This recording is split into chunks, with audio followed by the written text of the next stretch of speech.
Bernard Cabella, opposant et ancien représentant de l'UDPS en France, l'Union pour la démocratie et le progrès social. Bonjour. Bonjour. Merci d'avoir accepté notre invitation. Alors, expliquez-nous comment est-ce que la République démocratique du Congo est parvenue à rester plus de 7 mois sans gouvernement. Est-ce que c'est courant comme situation en RDC ?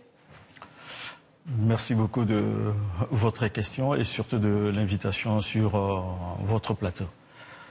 Je pense que si nous regardons très bien les conditions dans lesquelles les élections se sont déroulées, cela illustre bien entendu la difficulté qu'il y a aujourd'hui à former un gouvernement. Donc j'entends bien M. Félix Tshilombo Tshisekedi. Donc cette difficulté est due tout simplement à ce qui s'est passé le 30 décembre 2018, ce qui a fait que... Rappelez-nous. Justement, le gagnant des élections n'étant pas M. Tshisekedi, comme nous le savons tous, et la communauté internationale est au courant. Donc on se retrouve dans une situation inédite, à savoir que le vrai gagnant des élections, qui était M. Martin Fayulu Madidi, va se retrouver dans l'opposition, entre guillemets, si je peux l'appeler ainsi. Vous dites qu'il y a eu fraude ? Exactement, je parle bien des fraudes qu'il y a eu, qui a fait que M. Tshisekedi, Félix, se retrouve aujourd'hui à la tête de la nation.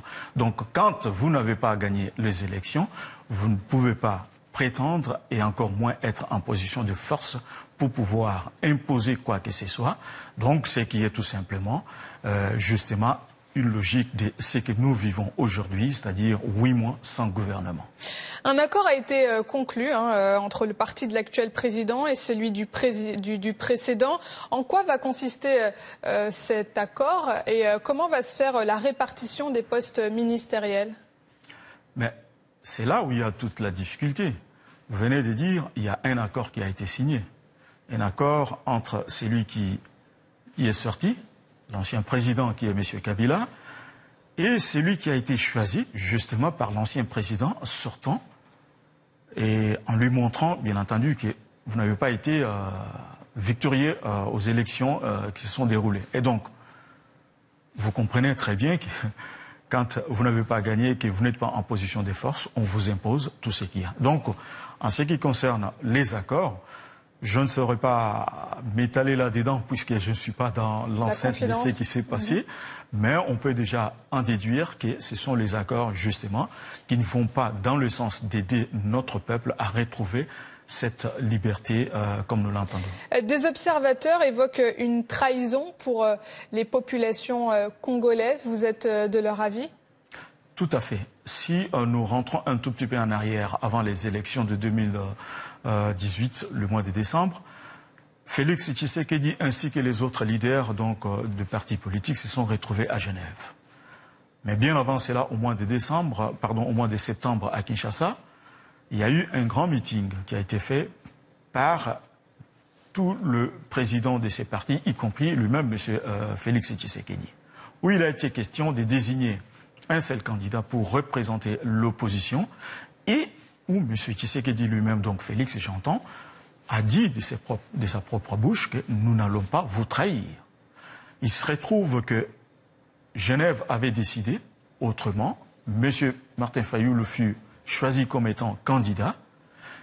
Et donc, puisque nous parlons des trahisons, la trahison venait de naître de la part de M. Tshisekedi ainsi que Kamere qui s'était écarté de cette coalition. Alors le gouvernement devrait officiellement être annoncé le 12 août. Vous pensez qu'une sortie de crise est proche ? Je ne parlais pas de sortie de crise. C'est la crise entre les deux personnes qui se sont liguées contre notre peuple, contre la volonté de notre peuple. Donc ils vont se mettre ensemble pour que les 12 août prochains puissent... Donc ça va mettre fin à cette instabilité politique? Non, ça ne va pas mettre fin à l'instabilité politique. L'instabilité politique, madame, dure dans notre pays depuis 1960.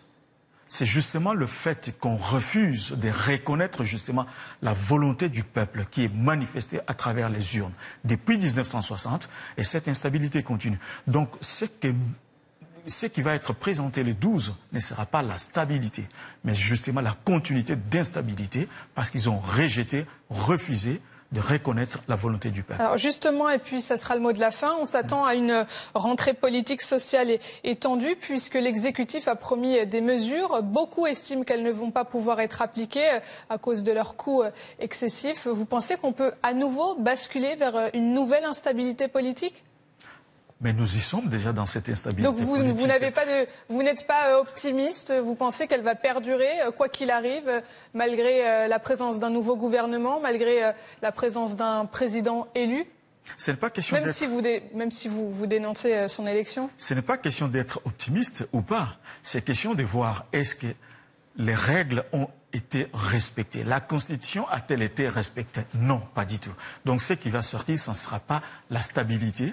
Bien entendu, sans pour autant m'étendre, il suffit tout simplement d'étendre l'oreille pour savoir déjà ce qui se passe au niveau de la présidence de la République, les détournements, la corruption.